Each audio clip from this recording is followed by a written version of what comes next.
Саламатсыздар ма білім алушылар? Назарларыңызға 6 сыныптың қазақ тілі пәнін ұсынамын. Бөлім атауы әлемдегі ірі кітапханалар. Сабақтың тақырыбы әлемдегі кітап мұрағаттары мол кітапханалар. Оқу мақсаты мәтіннен негізгі және қосымша ақпаратты, көтерілген мәселені анықтауға бағытталған нақтылау сұрақтарын құрастыру. Үстеудің мағыналық түрлерін ажырату, синонимдік қатарын түрлендіріп қолдану.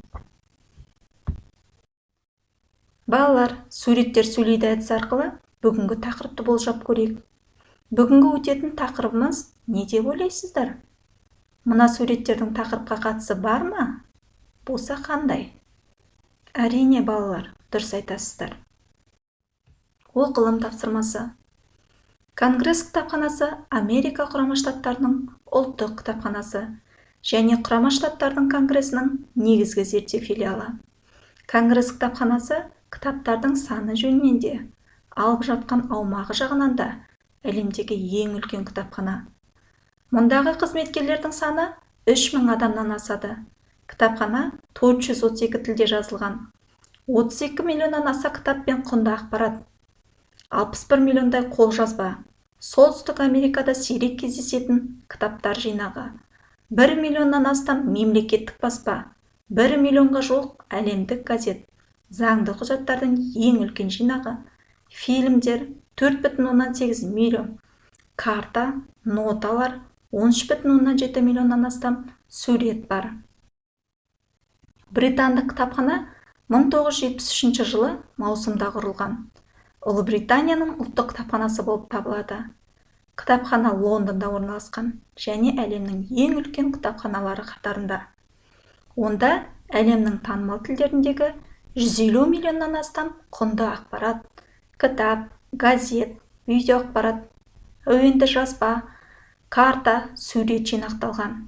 Оған қоса 25 миллионға жуық сирек кездесетін қолжазба мен кітаптардың жинағы бар.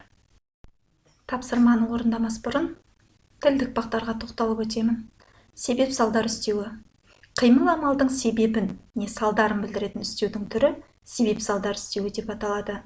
Себеп салдар үстеуі қалай, неліктен деген сұрақтарға жауап береді. Оларға мынадай үстеулер жатады: босқа, бекерге, амалсыздан, лажсыздан, шарасыздан.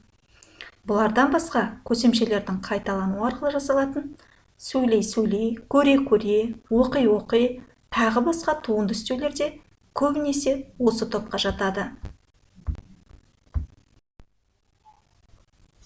Бірінші тапсырма. Сұрақтар қобдишасы әдісі арқылы. Бірінші сұрақ. Америка, Ұлыбритания елдерінде сақталған кітапханалардың басты ерекшелігі неде? Екінші сұрақ.